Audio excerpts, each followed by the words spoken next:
Unfortunately, Take-Two has been doing a sloppy job for the NBA 2K series on PC for years now, and every year gets backslash from players, especially at a time when new gen versions were coming out of consoles. It could be annoying that old gen and current gen games keep popping up among old gen and PC games. Thankfully, things have changed with the release of NBA 2K23. Take-Two has finally made changes in many areas, especially mechanics, to the Take-Two series.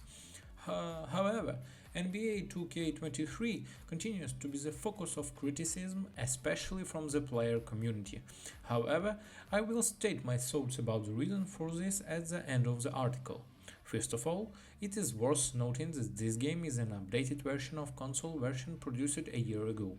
In fact, it wouldn't be wrong to say that console version of NBA 2K22 has everything in 2K23 except from the neighborhood. Regular 2K series players are familiar with the previous badge system. If the character you created in the game is a finisher, you will have more finisher icons.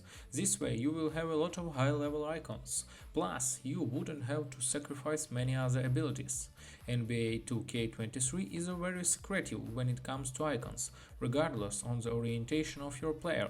It is unlikely that you will receive many Hall of Fame badges. In NBA 2K23, it's important to think carefully about the icons you will have in the game and plan well. With the removal of the pie chart system, you can create unique characters. You can also create any character you want as long as it fits within the logic. Although a great deal of freedom has been granted, there are certain restrictions. For example, when you create a shooting character, you give your shooting characteristics. At this point, the game is telling you that if your shooting ability is that good, your close shot skill can be low. If you want to improve your throws after a point has been played, you need to improve your close shot skill. This is true for almost every function. I am pleased with the situation, and this situation seems quite reasonable and acceptable from the logical point of view. Compared to the previous game in the series, icon levels can now change depending on your position. For example, if you are a finisher character, but you have a playmaker character unlocked, you can level up icons like go up to a certain level. Generally speaking, as a result of all these changes, Take-Two has limited the character so that you can do everything with character. Of course, you can unlock characters that can do anything in the game, but you will unlock all the possibilities of this character only on the average level. With the removal of the pie chart system in 2K23, different builds were opened up, while on the front for a strong character that would upset the balance in the game was blocked to a certain extent. Especially with NBA 2K22, the speed of the game has increased and the balances have been greatly disturbed. You could do 3 with just about any characters and you could dunk a poster with any character. NBA 2K23 has some major animation changes. NBA 2K23 is played much more slowly than the previous game in the series. In addition, players have very limited stamina. In addition, with the advent of a new system called Adrenaline, it is impossible to continuously perform cross movements. As much as 2K22 is an arcade game, 2K23 is also close to a simulation. Unfortunately, this year we are back on board in 2K23. The ship has undergone many visual and functional changes while anchored in the skies over Athens.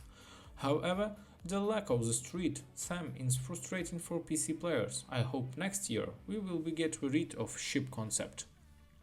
Unfortunately, there is no progress on the cheats. As soon as the game is open from the very first day, you can stumble upon cheats. Cheats like after green, cheat after engine build are still active.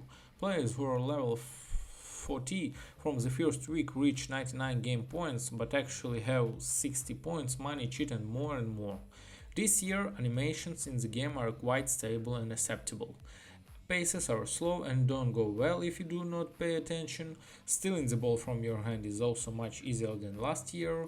Again, approaching from behind of the defensive side and hitting the block is harder than its previous game. There is also part of the players mentioned at the beginning of the article complain about. Players who regularly played the series know it well.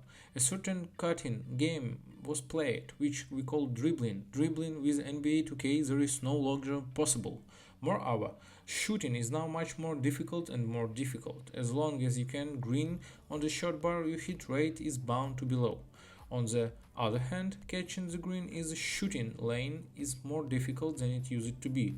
For these reasons, there is a serious segment that complains about the game.